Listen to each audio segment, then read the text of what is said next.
Dr. Pants. How you doing? Who are you? It's us.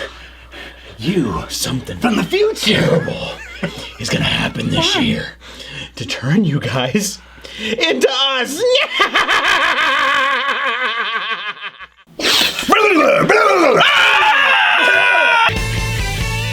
Welcome everyone to another episode of Nerdstrodamus. I'm Dr. Pants. I'm Lambo. Did you forget for a second or what? It's me. I'm here. Okay. Are you sure? I thought so. All right. I do not remember though. Is this season 7 or 8? This is 8. Did we even have a season 7? Did that happen? Last year was definitely season 7. Yeah. We have been miscounting all of these years. Anyway,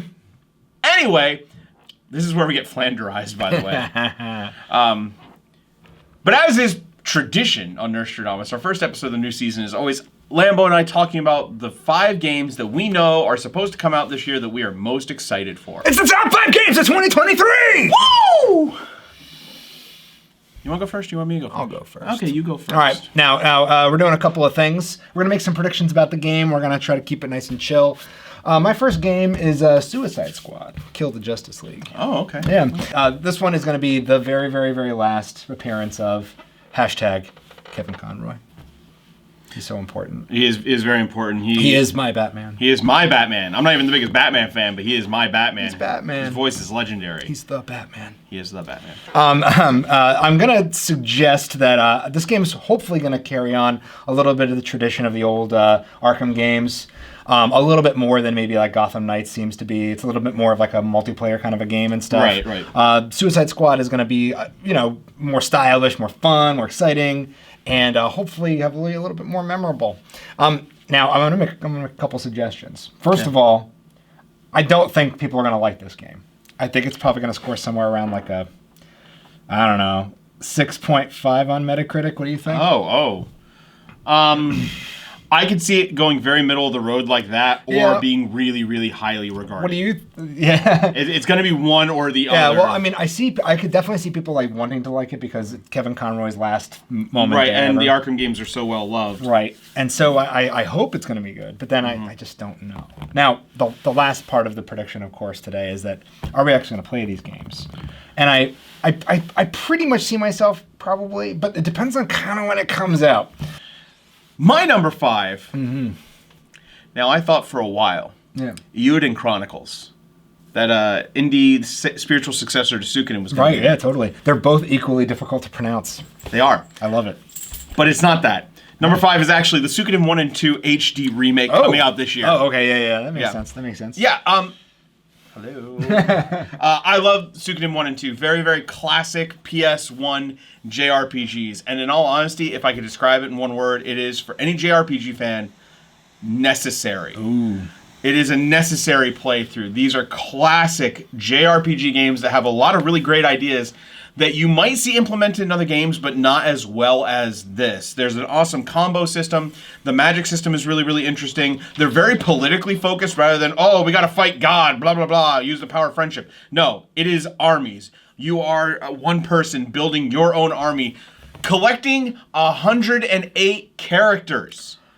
And apparently, I mean, you can confirm this for me, relatively concise by like PS1 JRPG standards. Like not 100-hour games. No. The first one you can beat in 20 hours. Yeah. Like you can just run like bang. Like maybe like a 30 or 40-hour game. Yeah. Now, if you want to go through and get all the characters, it's going to take you longer. Yeah. But you don't need to. A third to half the characters you get just by playing the story.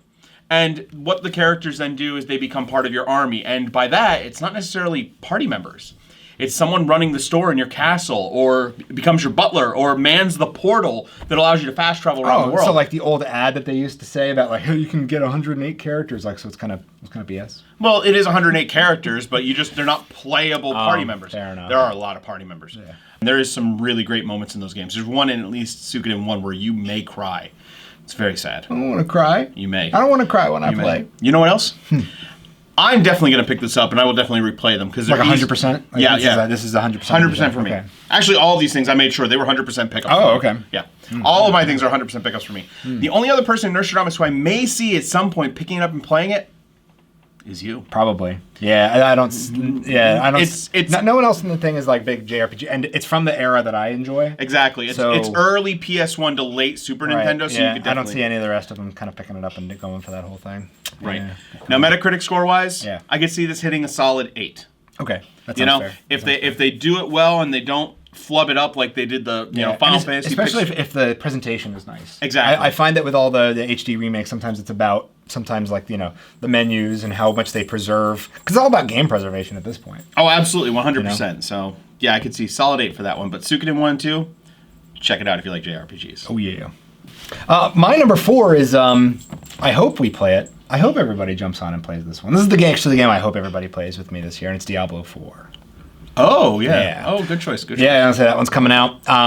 Mainly because no matter where you are, you're going to be able to play it. It's cross-platform. It's cross-platform on everything. You can get it for your Switch. You can get it for your PS5. You can get it for your older systems and stuff. I'm just really excited to jump in it. I'm probably going to get it for PC just because, I got you. Because I'm basic that way. You are. Yeah. There is no PC master race. It's basic if you're a PC player. That's the way I look at it. Ooh. Yeah, I know. Come at me. Wow. You are spitting fire. I feel like it. Now my likelihood of playing this game is definitely 100%. I definitely want to get it. Even if everybody, even when the time comes and I pull the trigger on it, if everyone else is like, I'm playing something else, I'm probably gonna get it anyway. I can see myself doing it. I most likely will probably get it at the same time you do, just so I can play with you and anyone else who gets it. Yeah. I don't see myself playing it by myself. I definitely probably see at least maybe 2 other of our Nerdstrodamus people. I imagine Punk. Yeah. Maybe Slow Tad doing it. Dad, I don't know. It depends on it depends on when it comes out, I think. Yeah. For him. Metacritic score-wise, I think it's going to, once again, a solid 8. I think it's going to do better than your typical, because I feel like IGN and all them give everything like a 7 or a 7.5 to everything anymore, especially if it's something that's popular. Well, no, because God of War Ragnarok got like a perfect 10. It deserved it. Yeah. It deserved it. But, I think that's kind of how I feel about it. Now, the number one thing that comes to mind, though. The one word? The one word. Yeah. Cutscenes. They better have some banging cutscenes. Oh, okay. The cutscenes in the last one blew my mind. It was the first time I actually felt like I was looking at movie quality cutscenes in a video game. Yeah. Truly. Say what you will about the gameplay in Diablo 3, but those cutscenes did look pretty. I mean, they were pretty. It took me back to when I would see a cutscene from an old Final Fantasy game back in the 90s, when it was like you played the game to get to the part to watch the cutscene. Oh yeah. They used to be a reward, not an annoying thing you sit through and wait to get done, like they have been for the last 10 years, 15 years maybe. 20. It's 2023, Lambo. They used to be rewards. They were cool, and now they're boring. All right. My number 4. I've actually brought this series up before, and I'm just going to tell you right away. No other nerd in this family is going to play this game. That's it? Atelier Ryza 3. Nope. No one's going to play it. Not going anywhere near it. But actually, okay, I could see Slow Tad eventually getting to it one day down the road. He could. Now, this is Ryza 3. There are a slew of Atelier, however the crap you say it. There's a slew of those games named after different alchemists in those games. Ryza 3 comes out this year. It's the first time in a while. I think this is the first time we're getting a straight up third game for one character since Iris on the PS2. Oh, geez. Yeah. All right.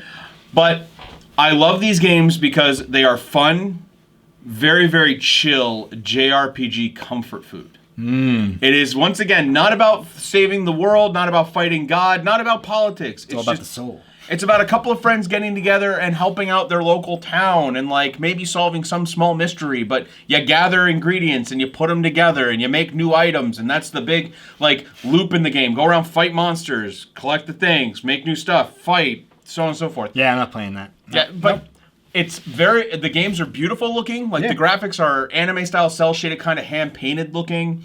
The music is very nice and chill, and that is my one word to describe it.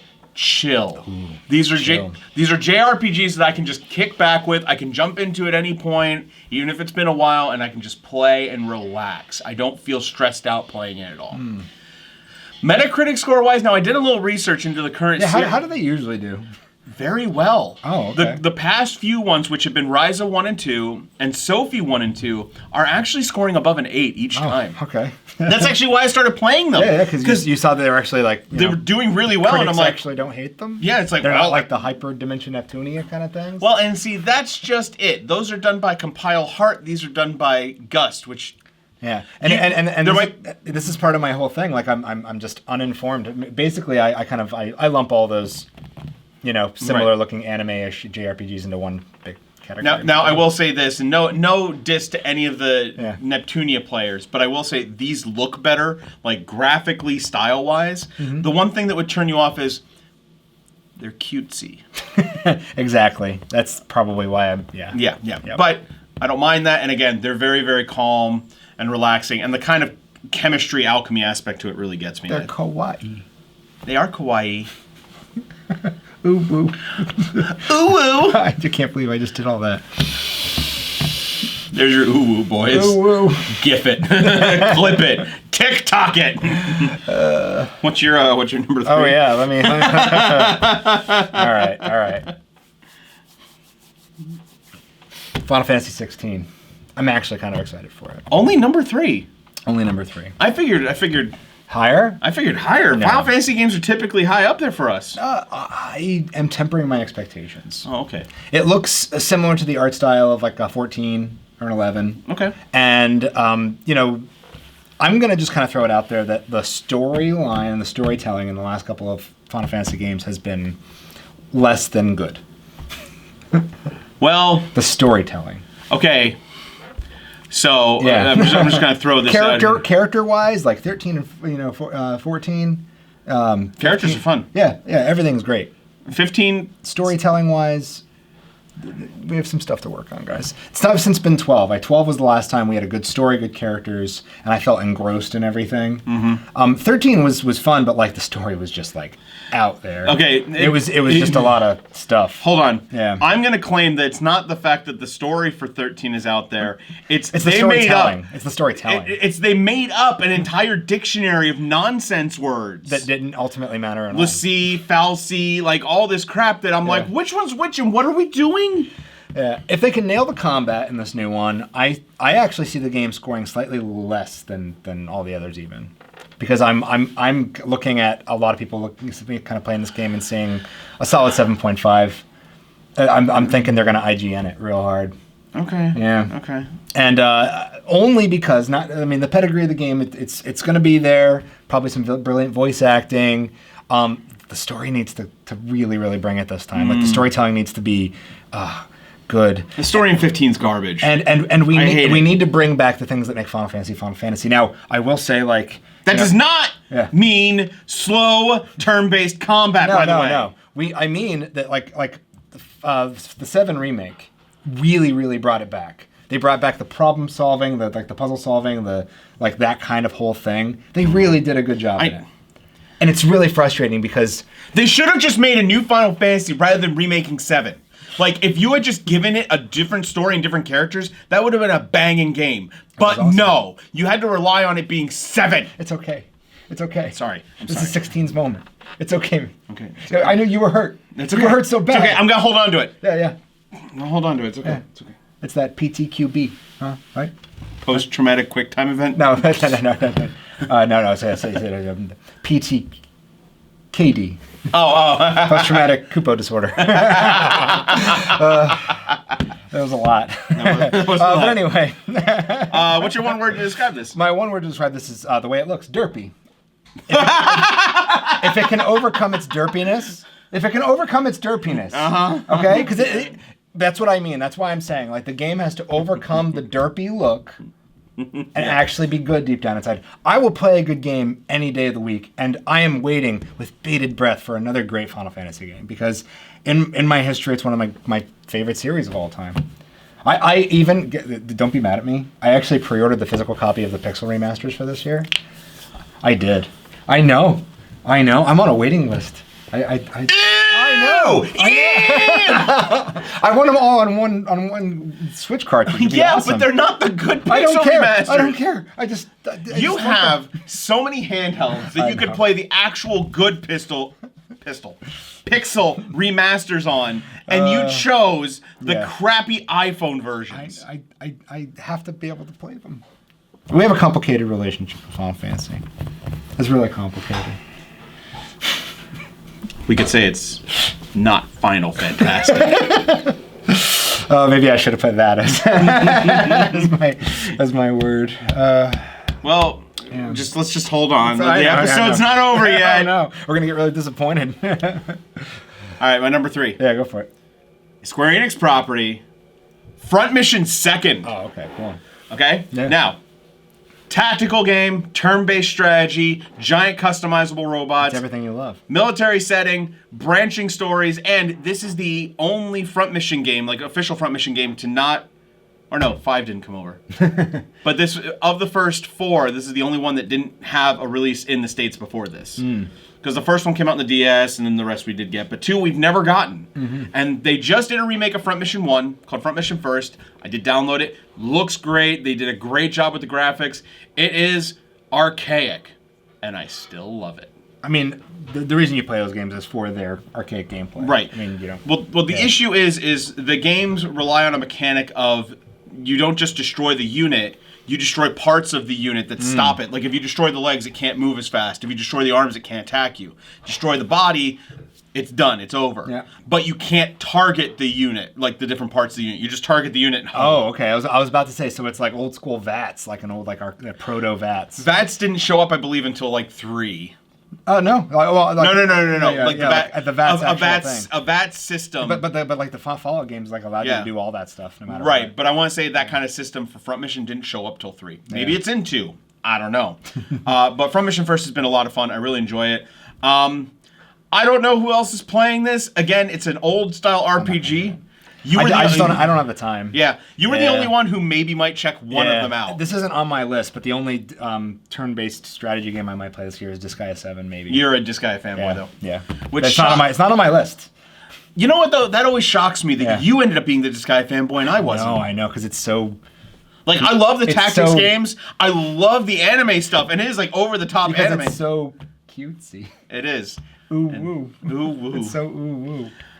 Metacritic-wise, I'm giving this, I think it's going to get a 7.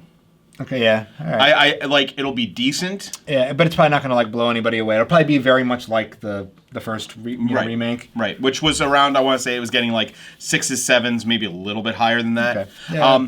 And my one word to describe it, complex. In a good way. Like, there is a lot going on in this game. It is our... That's why people like that. Right. So if you're into kind of the metagaming where you can really go in and mess around with stuff and really like... What's the way I'm looking for? Oh, min-max. If you like to min-max your characters, this is the kind of game you might want to look into. So Front Mission Second, keep your eye open for it. It's only coming out on the Switch. Oh. Those remakes are only on the Switch. That's awesome, actually. Yeah, right? I mean, that makes sense. Yeah. For that kind of gameplay. You want to be able to pick it up, put it down. Yeah. That kind of thing. This next one's a weird one.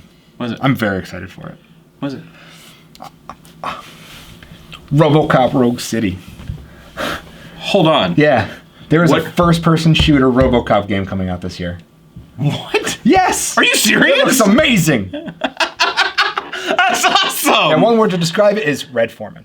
I hope... Because he was like the awesome bad guy in the first movie. Yeah. And I hope something. I don't know what the storyline's going to be at all. I hope there's something related Does to the it first movie. matter? It doesn't matter at all. I don't care. But if you're RoboCop, you get to run around and blow people apart with your awesome weaponry and stuff like that. I'm 1000% there for it.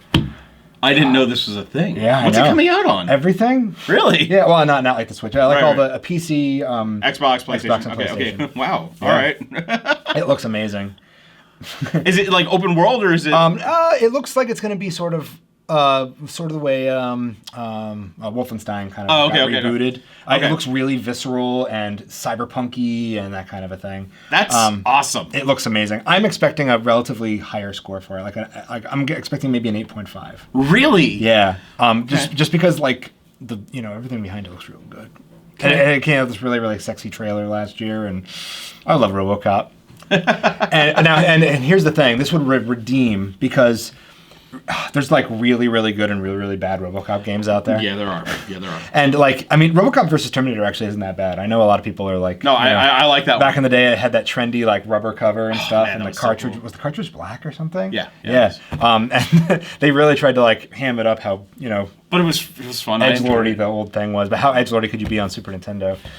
But yeah, I'm expecting. I think Punk's probably gonna get it. Okay. I definitely see him being like, yeah. If Dad's down, Dad might go for it. Maybe. I don't know if you would, but I think I didn't know it was a thing. I know, but I think if there's a multiplayer component to it, it might be really awesome. So. Yeah. You had my attention. Now you have my interest. Right. So I'm excited to see more about this game, and I'll find out closer to when it comes out. But the likelihood of me playing it, I'm gonna wait to see what the reviews are. But like an 80%, I see myself like, Okay. I'm pretty interested. I wanna look into it now. It doesn't look like Fireteam Elite or Colonial Marines for Aliens. It doesn't look like they take just a property and make a dumb thing. Right. It actually looks decent. So. Okay. I'm gonna have to look it up. I didn't know it was a thing. I know, I'm very excited. Number 2. Okay. Number 2. This should not be a shock. Should not be a shock at all. Fire Emblem Engage. More strategy games. Hold on, there is a theme here. It's all Japanese, it's all JRPG, and half of them are strategy. It's my bread and butter. No, it's my bread and perfect. butter. It's perfect. I absolutely adore the Fire Emblem series. I have played all of them that have been released in the US in some capacity. Ever since Awakening, I've been playing them, beating them, and Three Houses I loved. I thought it was great. I did like the social aspects for it. If you didn't, I'm sorry. I liked it. It felt like Persona mixed with Fire Emblem, which was great. This one, apparently, they're toning down the social aspects a little bit and going a little bit more towards the combat. Hence, engage. Engage! And they're bringing back a lot of old characters, and it seems like they're bringing in the Fire Emblem Heroes kind of idea of summoning old heroes, the mobile game. That's actually kind of cool. Yeah. One word, anime! Because that's what this is. It is an anime game, and I absolutely love it. The only nerd I imagine is going to play it aside from me is Punk, because Punk really loved Three Houses. His wife loved Three Houses. Like, they both played it. They both loved Persona and all that kind of stuff. So I could see them getting into this. Metacritic-wise, I imagine this is going to pull like a 9. Huh. Because despite what a lot of people say, a lot of the Fire Emblem games always score really high. Like, they do well because as games, they're really good. It's just you either really love the mechanics because that's your kind of thing, or you hate them because you want it to be like the old Fire Emblem where it was like story, combat, story, combat, story, combat, and that was it. But It's got to evolve. it's got to evolve, and for better or worse, it has changed. And I'm ready to engage with Fire Emblem Engage. Okay, you ready for your number 1? I am. Are you ready for your number 1? Are we going to say it at the same time? We might as well. Okay. We'll see if we have the same one again. It It has to be? No, I actually don't think it is. It might not be then. I don't think it is. Oh. So you ready? Yeah. 3, 2, 1. Final Fantasy 16. Tears of the Kingdom. What? Ah! No. I'm kidding. I don't care about Final Fantasy. No, it's actually Armored Core 6. Okay. Oh, what? Okay. Yeah, so, okay. Yeah. Legend of Zelda, Tears of the Kingdom, and Armored Core 6. I was going to say, okay. Yours couldn't have been Zelda because the Armored Core is coming out next year. Hold on. I'm going to say this. I am excited to play Zelda. Mm-hmm. It just, the ones on my list, I am more excited to get than Zelda. And Zelda? No, I absolutely get it. I am excited for Zelda. So go ahead. Yeah. You do your Oh, thing. no. Zelda, all the normal things. I'm expecting it to be really good. Because every time they do this, the second game on the same console. Yeah. Adventures of Link. Oh, except that time. No. Here's something to say about the second game on each one. They're always a little bit more weird and quirky, and they're always divisive in some sort of way, but the critics ultimately love them. You know, you can say the same thing about Zelda 2. You can say the same thing about Majora's Mask. You can say the same thing about what was the Skyward Sword. Mm-hmm. Okay, divisive is all You get can't out. say that about Twilight Princess because Wind Waker came before it on the GameCube, and that was the weird and divisive one. Right. Yeah. But you are right. Mm-hmm. This one doesn't seem like it's straying too far from the path of Breath of the Wild. No, though. but I imagine they're going to want to change the tone. They always do a tone change between the two games. It's not going to be the same light and airy fun thing. I expect a slightly darker tone. I mean, you know. it was still dark. Yeah, well, I know, but I'm expecting a little bit more kind of interesting stuff. Okay. I'm excited to see what they do just with the gameplay loop in general. They can't just throw us in the same world doing the same things. No. And Nintendo is notorious. They would never ever just, put the same game out twice. I know they have. Kirby. Every Kirby game's the same.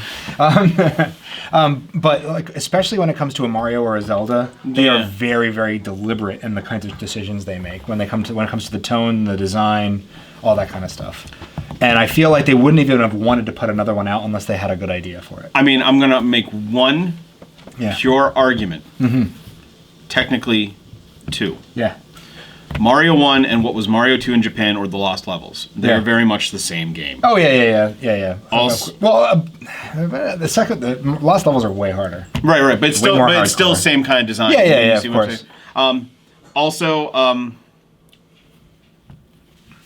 brain shut down. Yeah. Phantom Hourglass and Spirit Tracks on the DS. They were very much the same kind of Zelda game with. I'm not counting any of the handheld ones in any of my estimations. There. Well, yeah, and never mind. Because when I bring it up, I'll use Star Fox as an example.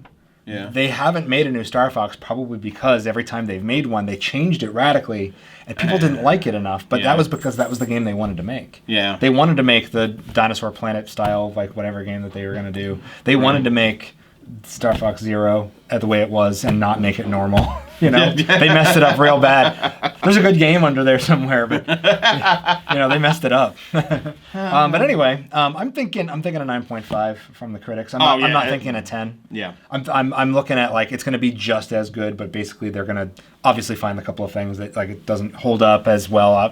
6 years later, I'm 100% going to play this game, totally. And the word I'm going to use to describe this game.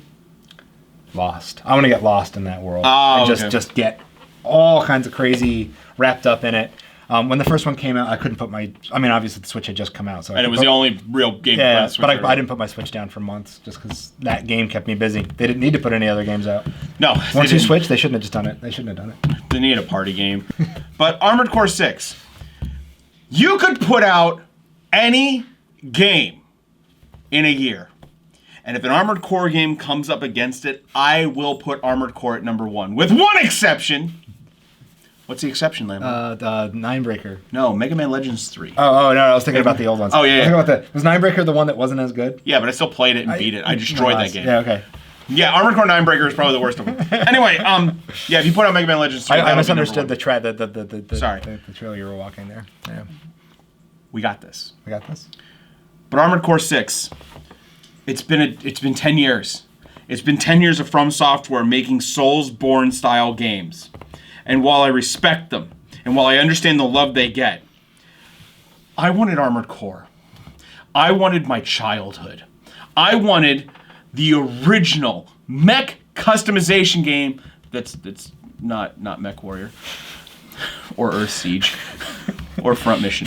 But I want mech customization. I want, crazy sci-fi post-apocalyptic mercenaries and giant robots blowing each other apart and collecting new parts from their wreckage and everything. I want this. The level of customization in these games, if you've never played them, you don't understand. You don't understand how far and how deep it goes. You said Lost for Zelda, I will get lost in this. Mm-hmm. I will spend hours staring at menus and numbers, trying to get the perfect balance for my mech to come up with the best one's a giant quadruped monstrosity. You know it is. Yeah, well, actually, not since the 2 days. What were some of the names of some of the old monstrosities we built? There was Oblivion. That was my tank one that just fired missiles everywhere. It's crazy. What was the linear cannon one? I don't remember its name. Oh, honestly, it's been a while. It's been a long time. Those were good days. Yeah, it was great days. You even played it. Mm-hmm. But to understand it, you got to go back and look at it. No amount of what I say can make you understand it. If you don't know Armored Core, go on YouTube, check out some stuff for it. The PS2 games were amazing. 4, not great. 4 Answer, great. 5, meh. Verdict Day, it's pretty good. But go watch some stuff. Figure it out. Now, Metacritic-wise, it's going to get a solid 6. You think? Armored Core games are typically not that well received in the critic community, mostly because they're a little off-putting and like you have to be kind of in love with that thing. But if you love giant robots and you love customization, But there's gonna be a lot of eyes on it this time. Yeah, because From Software is just in people's consciousness, and people are doing the thing that they should do and following creators instead of just like the series. Okay. But, And this is the fault of a lot of people who are interviewing the guys making this game. Because From Software is so ubiquitous for Dark Souls, for Elden Ring, for Sekiro. They did Sekiro, right? Yeah. Bloodborne. Like, they did all those games. People are assuming that Armored Core is going to be another Souls game with giant robots. No! No, it is not! Armored Core existed before that. We said it in the previous video. We can put a link up there for that. Over there. We talk about it. Armored Core crawled so those Soulsborne games could walk, and it's time for Armored Core to stand back up and run. as best as it can. Oh, it will. Can they run? Yeah. Can some of them run? Yeah, absolutely. Yeah. Yeah, you used to use the reverse leg ones? Yeah. Are you expecting anything crazy in this one? No. Like, are you expecting any major like improvements to the gameplay or anything like that? Is there anything you would like to see? That's a really good question. I just want more Armored Core. By the way, nerds who are going to play it, 100% me. 110% me. Punk is another one. I know he's as excited. He'll play it. And Company. Yeah, and Company will. And Company will. Slow Tag could be convinced very easily, I imagine. You might. I might. You might. It depends on when it comes out. If it comes out in a time of the year where I really feel like, and if everybody else is playing it, I might just have to jump on the bandwagon. Right. I do remember playing them alongside you and stuff. And Yeah. We did I think we did like almost all of the multiplayer stuff in some of those older ones. Yeah, we did. So. Dad will not. Probably not. Probably not. Probably not. Unless it has some really... Dad's totally going after Zelda though. Oh, 100%. Actually, I don't know if anybody else will. I know you will. I'm thinking you will, and I'm thinking Dad will, but I don't think Slow Ted's finished the first one. I don't think so. Yeah. At least if they're playing it, they're not playing it this year. Yeah. Punk might. I think the first one that Punk ever even played was It was. Wild. So Oh my God! maybe If we possibly. actually, if we go back to Yeah. the Switch, one of the Switch episodes, I think Punk does admit it's the first Zelda he's ever played. Yeah, Oh, that's interesting. I know. Like, comment, subscribe, share, check all that, blah, blah. We're everywhere. We're streaming. We're on all the social medias. Follow us everywhere. And just, in general, let us know what you want to see. Because, we got ideas, but maybe you got ideas. Anyway, thanks for watching. I'm Dr. Pants. I'm Lambo. We'll catch you some other time.